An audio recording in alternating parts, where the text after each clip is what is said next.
I'll just transfer it. Do you do like the small talk opening question stuff, or just go right into it? Yeah, I mean, we can do. You want to I do mean, like an it's kinda intro to worked out. what we're? Can you just like remind me of what the are you okay? Yeah. Can you remind me of what the project is again? So our project is we're looking at the area behind McKeldin Mall. If you're familiar with it, it's steep and there's a few paths that cross through it, but there's not really anything there. We realized that the area could be utilized in a lot of ways for spaces for students to study, for them to do things, for events to be held or other things, instead of just kind of an area that we're passing through. So we were considering if the college put in some sort of terrace system, could potentially even have community gardens or something there, or work with some of the cultural stuff to make some sort of diverse, theming with it or something like that, and then potentially seating or tables and chairs and things, so that it really kind of can transform that space. Something else that I'd mentioned is like you could use like it's almost like an amphitheater you could build there too if you had some sort of seating and stuff and host events or do things there. Even though it's kind of tucked behind McKeldin, I feel like there's a lot of potential for that area that's kind of underutilized. I remember now, and I remember I talked a lot about facilities, right? Like contacting facilities and stuff. Okay, what are the questions? I guess we'll start with kind of like a more broad question. So, what made you decide to go into environmental engineering, like in general? So, like a specific factor. Mm-hmm. So I went to college in Brazil. I'm Brazilian, and my major was chemical engineering in college, and at this particular university that I attended in Brazil, the major is very focused on petroleum engineering. So like a lot of my peers went into oil, and I knew that I didn't want to do that. So I always had been very much connected to the environment for many other reasons. And I had one course that was a chemistry. We had a lot of chemistry courses. One of the courses we did a lot of field work, and it was a chemistry course. Sorry, I mentioned we had a lot of chemistry courses, and one of them was field work based. So I really fell in love with that. And the instructor was more like environmental chemistry side. So right then was when I kind of made the decision to go into that and steer away from oil. So that was it. So, what would you say the most important factor to consider when you're assessing like the sustainability of a project is? To me personally, there is no one factor that's more important than the others. When I think about sustainable projects, I like to see a balance between the three pillars of sustainability, which are social impacts, economic impacts, and environmental impacts. So if there is a balance around those three, that's what I usually look for. I don't place more or less value into either one of them, into any of them. And so, do you have like a certain process you like to follow when you're approaching like the planning or execution of a larger project, or any like specific order of steps you like to go through? That is a very broad question. It's very hard to answer that question.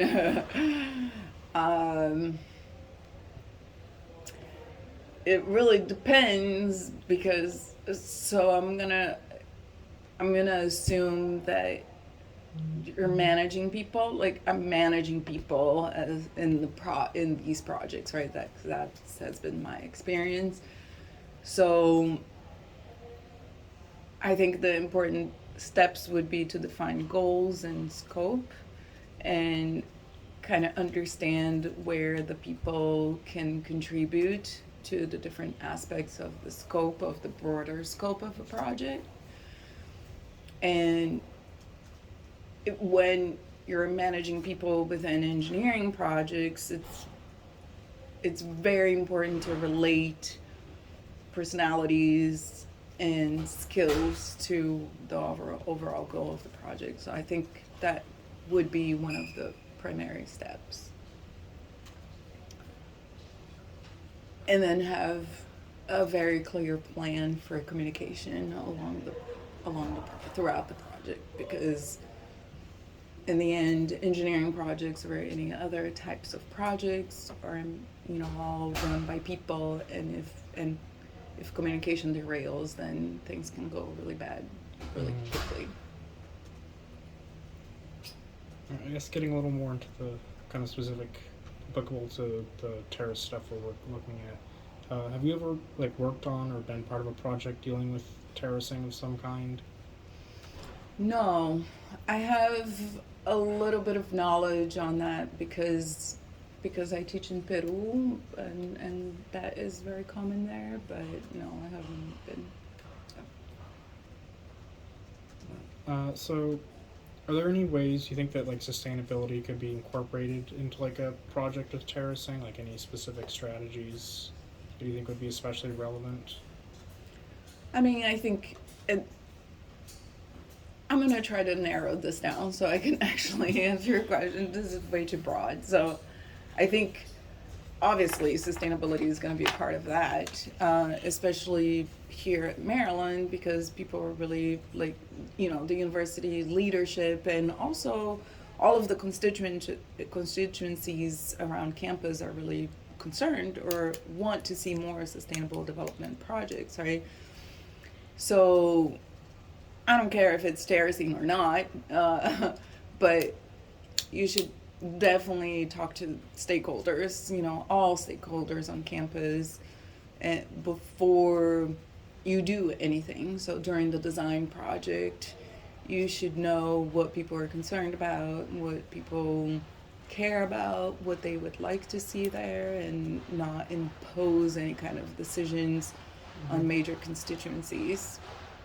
If that is focused on student life, for example, because you mentioned you're the one that's transiting there more than anybody else, then there should definitely be a way to reach that constituency more before you try to make any kind of decision. So that is one huge aspect of sustainability, right? And then understanding all aspects. What is the environmental impact? What are kinds of environmental impacts you're going to have? I would look very closely on stormwater runoff, because that is a huge deal everywhere. And the little wildlife that we have on campus, right? That should be considered as well. And obviously the economic aspects are embedded there as well. You mentioned maybe there is a community garden, and I don't want to be pessimistic about it, but I can see a lot of potential issues in having a garden that's growing food in an open area where everybody has access to it, right? People can easily poison whatever you're growing there, and then if people eat and have some sort of reaction to that poison, that's not gonna look great for the university. Probably a food garden in an open area with open access will never happen on campus. But that doesn't mean you can't have a component of gardening. It could be just a garden for flowers and make it pretty so people get experience on gardening skills, but without producing any kind of food. And that's also part of sustainability. Sorry, I may have derailed there. That was very in depth. I guess kind of expanding a bit on the garden idea. Do you know if there's any specific projects that are taking place on campus involving say production of fertilizer or something that could be kind of incorporated into some garden design? Yeah, fertilization. Okay, so yes, the food waste that's collected from the diners are all composted, and then that fertilizer is used then in Terps farm, whatever. So that is, I don't know who manages it, but I know that that's a component of the campus, of sustainability efforts on campus. And there are a lot of people in environmental science and technology that work with fertilizer production from animal waste, for example. That's probably more on the research side rather than implementation on campus, but it could be a component of that too. Are there any like specific materials that you kind of suggest in regards to like environmentally friendly designs? Like any specific, say, like plastics or metals or something that is especially good for the environment? So I would say that, for example, the sustainability fund from the sustainability office, I have a little grant that I got from them.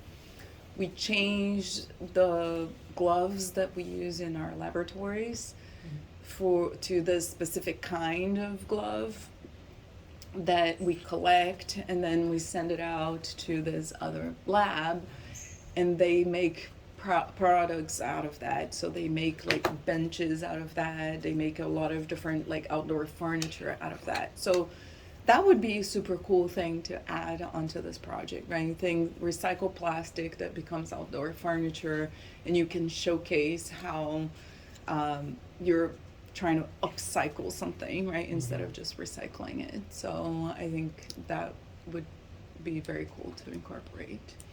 And, try to minimize the use of concrete because, concrete is what concrete is. So concrete is the material that has the biggest environmental impact of them all. So, and we use it a lot. A lot. A lot. Yes, do you wanna ask any?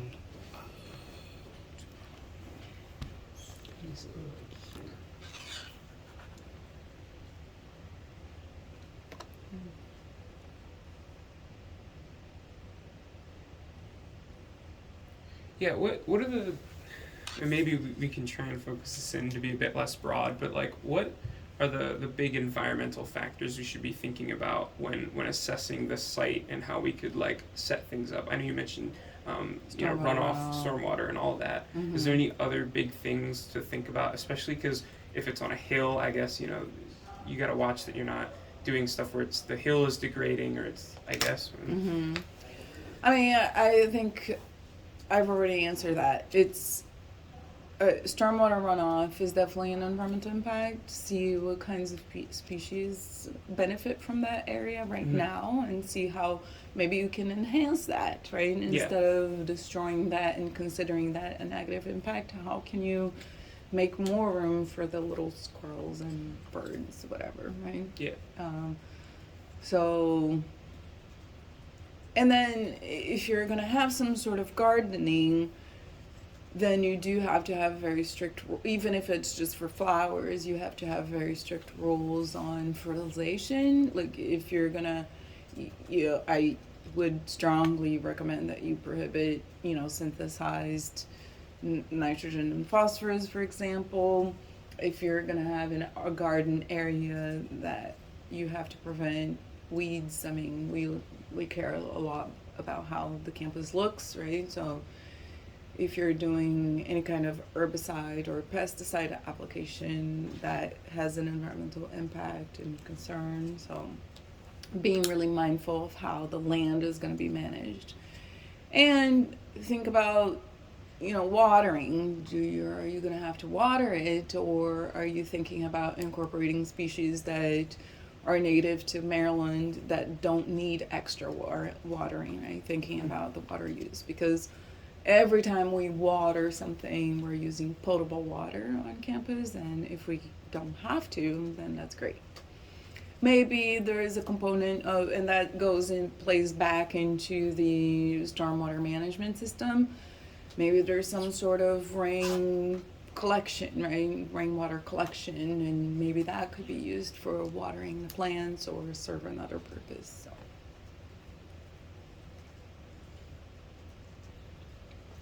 I guess I don't know if you necessarily have much like insight into this, but are there any important like factors regarding the actual like soil quality that we should take into consideration when looking at like the excavation or like moving actual soil, say like in this case, like cutting out shelves basically and like shaping it into a terrace. Yeah, I mean, particularly all of that, you're going to be dealing with facilities because they have all of that information. They know very well what the soil is like and what kinds of things. The whole campus has been managed somehow, right? It didn't naturally. It's not what it is here today. So they probably know that more than I could ever tell you. And in terms of soil quality, it's all of those things that I mentioned regarding pesticides, herbicides, and nutrient content. But the types of soils and things like that, I don't know. I think our last question was kind of touching on the groundwater you've mentioned several times now. I guess, are there any like additional factors to that you think we should take into account? Well, so groundwater and runoff are two different things, but if you want, like, I am a fan of, if you're going to change infrastructure at the university, particularly if the idea is coming from students, it should incorporate some sort of educational component, because that is the biggest mission of this institution, right? To create and spread, communicate knowledge.